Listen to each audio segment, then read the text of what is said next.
एक action line, ठीक है। अलर्ट लाइन में ही आपको पेशेंट, अगर एक्शन लाइन में जा रहा है मतलब देयर इज अ प्रॉब्लम, ठीक है। अब देखना है जो सर्वाइकल का डायलेटेशन हुआ है वो कितना सेंटीमीटर डायलेटेड हुआ है। तो 4 सेंटीमीटर से अबव में हम लोग करना शुरू ही करते हैं, ठीक है। तो जैसे आप फर्स्ट आवर में जब चेक किए, जब अभी पेशेंट एडमिट हुई, जब पेन आई है तो कितना सेंटीमीटर, आप बोलोगे 4 सेंटीमीटर डायलेटेशन था और टाइम कितना हो रहा था, ठीक है। टाइम मान लो 10:30 बजे था, तो 10:30 बजे अगर 4 सेंटीमीटर था तो हर उसके हम लोग 3 घंटे बाद 2 घंटे बाद फिर चेक करते हैं, क्योंकि बार आप फिंगर डालोगे तो उसमें इन्फेक्शन के चांसेस रहता है, ठीक है। इसीलिए हम बार बार क्या करते हैं, उसको सर्विस में चेक नहीं करते, फिर 2 घंटे बाद चेक करेंगे। अगर डायलेटेशन बढ़ा, ठीक है, पेन के साथ डायलेटेशन भी बढ़ रहा, जो होता है बढ़ता है, ठीक है। जैसे मान लो 6 सेंटीमीटर हो गया, 7 सेंटीमीटर हो गया, तो हम क्या करेंगे, डिलीवरी को प्रोसीड करते हैं, ठीक है। ये आपको चार्टिंग करना जरूरी है, लेकिन देखना है कि इसके ऊपर यहाँ पे नहीं जाना चाहिए एक्शन लाइन में, ठीक है। हमेशा ये अलर्ट लाइन, जैसे 4 सेंटीमीटर डायलेटेशन हुआ, फिर 5 हुआ, फिर आपका 5.5 हुआ, फिर 6 हुआ, ऐसे जाना चाहिए, ठीक है।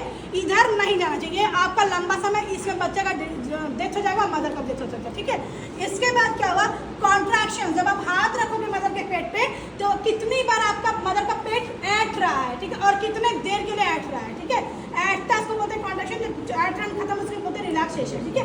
तो कॉन्ट्रैक्शन हर 10 मिनट पे कितनी बार आ रहा है, ठीक है।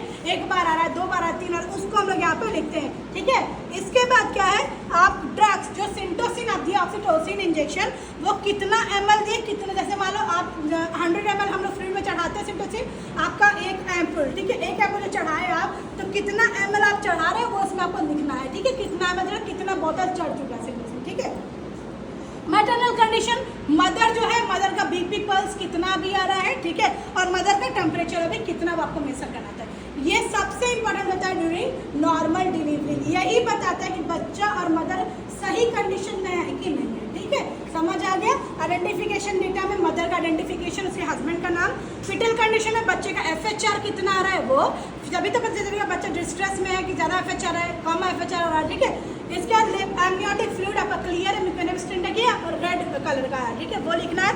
लेबर में आपका कॉन्ट्रैक्शंस, आपका ये सभी कितना सेंटीमीटर डायलेटेशन हुआ वो लिखना है।